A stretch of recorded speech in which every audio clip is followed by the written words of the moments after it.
අවසරයි අරිහතුන් වහන්සේ.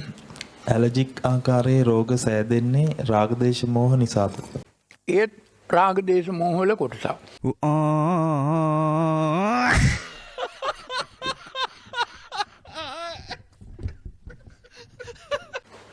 එතකොට ඒක අර රූප වශයෙන්, ඒ භෞතික ලෞකික වශයෙන්.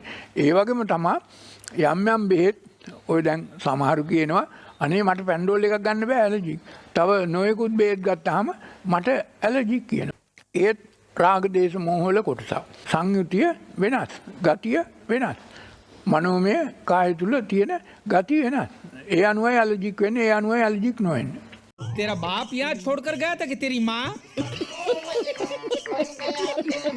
ධර්මයේ යම් තේරුමක් ගත්ත පුද්ගලයෙක් පපඤ්ඤ සංඥා සංකා සමුදාචරන්ත.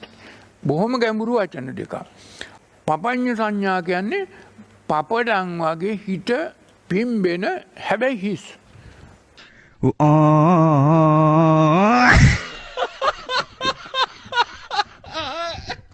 ජීවත් වෙලා ඉන්න කාලේ කලේ බාල වැඩ නම් බලු වැඩ නම් එයා බල්ලෙක් වෙලා ඉපදෙන එක අපිට නවත්තන්න බෑ. ඒ බල්ලව අපිට වෙනස් කරන්න බෑ. බල්ලා එයා වෙනස් කරගන්න ඕන. බලු ගැටි එයා වෙනස් කරගන්න.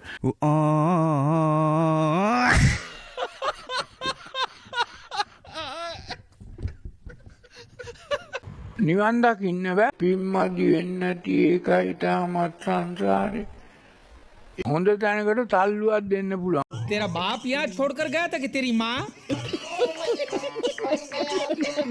මෛත්‍රී කරන්න ඕන අනිසිතෝච විහෙරති නචකින්ච ලෝකේ උපාදීති කෝ අනිච්ච දුක්ඛ විපරිණාම ධම්මං කියලා නිබ්බිදා වෙනවා. ඒක තරහට බැඳින්නේ. විරාගා කළ රාගයෙන් මිදී නිදහස් වෙනවා. නිරෝධ කළ රෝධ ගන්න හැමුණා නම් ඒත් හට.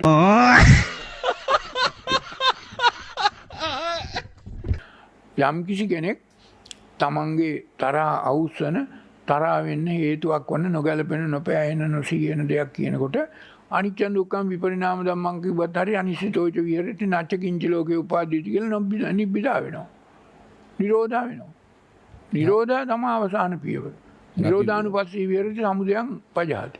तेरा बाप यहाँ छोड़कर गया था कि तेरी माँ? අට්ඨකරා තීන පදා නිත්‍ය සුඛාත් අයින් කරන්නයි අනිච්ච සුඛ විපරිණාම ධම්මවල. එතකොට ඔබට උපේක්ඛා සිතින් අරක ඉවසන්න පුළුවන්. ඒක බාර ගන්න නැහැ. ඒක පජාති පහනාති පස්සති. Oh